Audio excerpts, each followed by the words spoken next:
Hey, they're a private company. They can do what they want, right?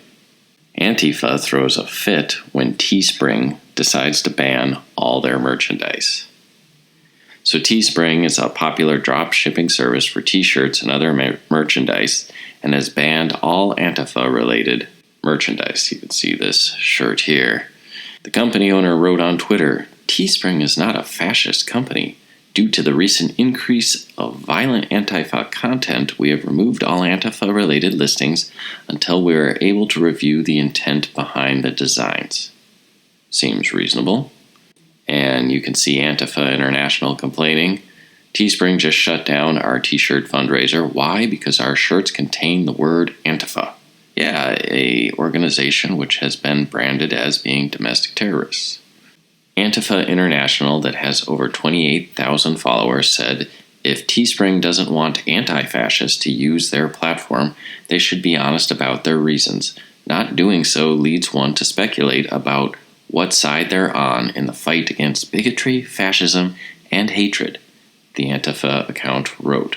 Yeah, well, for one, just calling yourself something doesn't mean that that is the case. You know, I could start a gang and call them the law-abiding citizens, but if they're engaged in illegal activity, they're not law-abiding citizens. Manipulating language as a smokescreen doesn't make you virtuous or just. Okay, you fight against bigotry, against fascism, against hatred. Well, I see violence, I see burning. You know, you don't fight hatred with hatred. That's just an extension of hatred. Like, look at the story of Romeo and Juliet. I mean, what's the overarching theme? It's not like, well, the Montagues are bad, kill them. The Capulets are bad, get them. You know, you beat hatred with love. You deal with bigotry with reason. You don't smash people with bike locks into being too afraid to speak. Peace is achieved when everyone renounces violence. Well, what are you left with if we're not going to use violence to solve our problems? Well, reason. You know, if you're simply going to make words mean whatever you want them to mean, that's just another method of imposing your will on other people by out-definitioning them. It's not getting you to truth. It's still serving power. Now, there's people, you can either be a person that seeks truth or a person that serves power. You know, you don't get to just make up words and apply them as a matter of convenience. It's Orwellian. It's like claiming you start a preemptive war in order to establish peace. And it's like, no, peace is what you have before you went to war. The war is just war. These after-the-fact justifications, they're BS. Peace is peace. War is war. Words mean things. So, Teespring faced a barrage of criticism from Antifa-aligned accounts accusing them of being fascist for refusing to provide its platform to the violent extremist movements.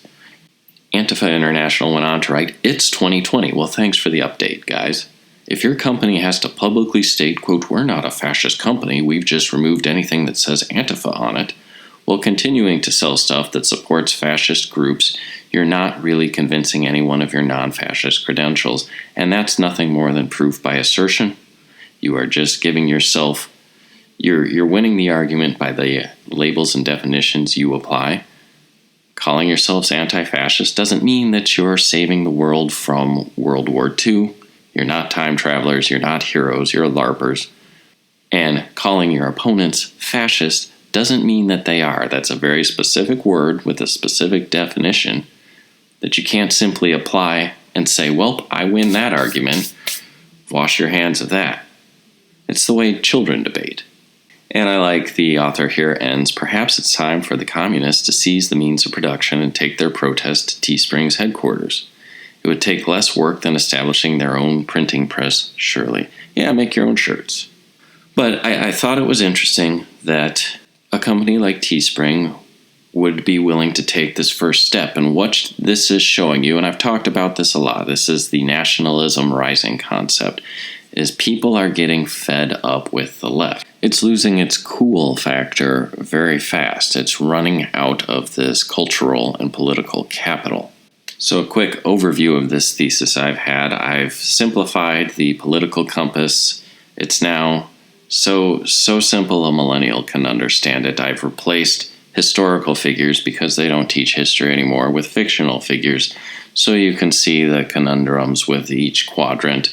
Starting from the upper left here, we have the authoritarian left, moving to the authoritarian right, the libertarian right, and then down here in the libertarian or anarcho left. This is the Voldemort category. This is where we are now. And we are, in my opinion, we are swinging back to the upper right. And that's where we're going to find our politics moving over the next generation. And the reason being is everyone is seeing the Voldemort, the anarcho left, in action, and it's not nearly as cool as they thought it would be. Turns out having police, having law and order, having a definite set of rules, a meritocracy, these things actually were pretty good, and they were pretty good for the vast majority of people. Having simply those that are most powerful impose their will on us, whether it's through the manipulation of language or through swinging bite clocks at our heads in mobs, is not a very enjoyable way to run a society. And as we saw in the chat, the first thing they start doing is begging for food and cigarettes from the neighboring capitalist country that, has an abundance of luxury goods and calories. And to look at the real political compass here, we can see all of the historical figures, and I do want to note, look how close Donald Trump actually falls to being dead center.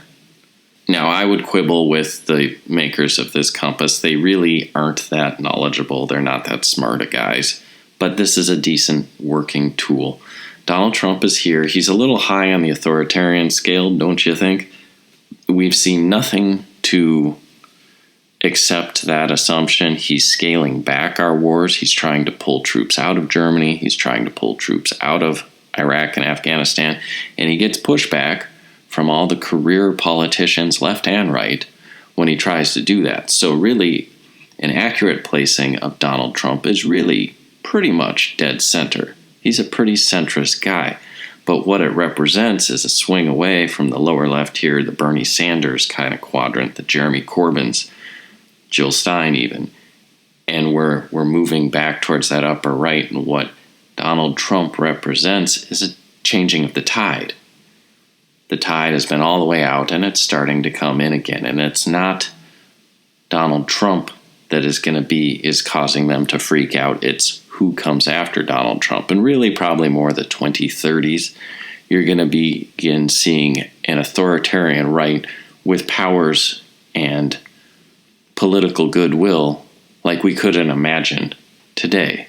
Let me show you kind of how I visualize this. This is my patented Heavyrain political garden here. We have 4 quadrants. We have the political left, the cultural left, the political right, and the cultural right. The cultural left is a fibrous root system. It's very shallow but very broad and diverse. And it feeds the institutions of the political left. On the right side of politics, we have a taproot, or a very deep but more narrow root. That's the cultural right that feeds the right-wing political apparatus. So what we've been seeing really from the 60s onward, and it really picked up speed in the 90s, was the cultural left. It's this broad array of movies, entertainment, academia, books, fiction, you name it, feeding this very diverse, broad range of ideas and people and concepts, and it's been feeding into this political left, which has been growing and getting stronger, and it has all of this influence. Well, an interesting thing happened in the 1990s. We saw the absolute collapse of the political left around the globe. We saw the failure of the USSR and the collapse of East Germany, and it was revealed that left-wing politics is a failure. But they still had this broad root system that had been feeding this machine for a very long time. And so, the political left quadrant was revealed as being unworkable, the cultural left was still this root system that allowed them to continually feed these bad ideas. Now you might be thinking, well, what happened to the political right? Why does the political right seem so neutered in comparison? Why are they getting so much nourishment on the political left to do all this crazy stuff like defund the police? And the political right is just kind of standing there like we can't even conserve the women's bathroom. Well, think about this cultural right for a while, and when you go back in time the 90s was sort of a balance point between the two cultures. And in fact, when you look at using different cultural markers, like Walker, Texas Ranger was a very wholesome 90s era show. Actually, it was on the air until 2001. In fact, an even more overt, say, Christian morality play like Touched by an Angel was primetime television until 2003. So the culture, I don't know, the first time I really started hearing a lot of these postmodern nonsense that we're inundated with today was probably not until 2014, 2015, and it really didn't gain any prominence until 2016, so it's really only had the wind at its back for 4 years now. So really, in just like the past 16 years since the end of Touched by an Angel, the American culture fundamentally hasn't changed that much. At its core, the American people are still basically the same. But the question is, why has the cultural right been so impotent when it comes to counterbalancing the cultural left? Why does the cultural left seem to have the wind at its back? Why does it seem to be so much more influential? And I think the answer to that is the political right burned through all the cultural capital that the cultural right had been producing that was offsetting the madness of the cultural left. And how did that happen? Well, think about it. What happened in the early 2000s? It was the Bush administration. They went to war. In fact, they went to war twice. So all of the cultural right-wing goodwill that had been feeding this political machine, whether you like them or not, whether you agree with them or not, even though the war has been run by both the left and the right, Democrats and Republicans, the problem is the war was started by a Republican administration, and Republicans own that conflict. And most Americans were horrified that we went to war in the Middle East again. Most people oppose the war, and even if they supported it initially, they oppose it now. And the past two presidential administrations have called both those invasions a mistake. So the cultural right was counterbalancing the cultural left for a long time, feeding nutrients in, and the political right threw it away. They threw it away on a war. And so I would put this out as a warning. We are seeing a swing in the political compass from the lower left to the upper right. We're seeing the cultural right become more robust. This is why Teespring would dare to ban Antifa, because the cultural left is burning through decades of goodwill with these riots. 60, 70 days of riots and counting. We're seeing statues get torn down. We're seeing federal buildings be defaced. We're seeing old ladies get paint dumped on them. That's the equivalent of the political rights war in Iraq and Afghanistan that burnt through all the political goodwill that the cultural right had developed. The cultural left is destroying the goodwill that the left has been building up for 50, 60 years now. And they're doing it all in these silly protests and this defund the police and all this nonsensical garbage. They're losing the support of people very fast. And interestingly, too, they have this broad, diverse, fibrous root system. They're excising everyone, cancel culture. They're trying to get a pure, more like a taproot, a deep root, a solid, but that's not what the left has. That's not the left's advantage. And so cancel culture, particularly as they cancel more and more left-wing people, is actually ensuring the destruction, for the foreseeable future anyway, of the whole left-wing spectrum.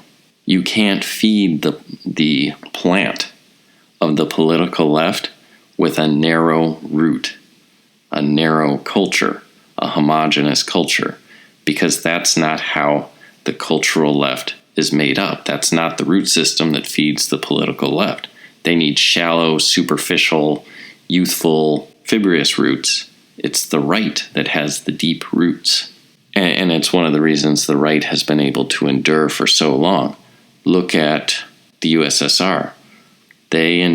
Russia endured communism for something like 75 years.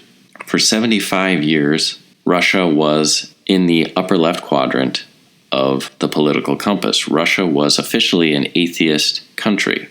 Now you're seeing a process that is called retraditionalization.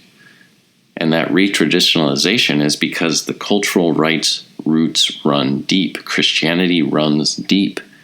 75 years they were officially an atheist country, and yet now Russia is one of the most Christian nations in all of Europe.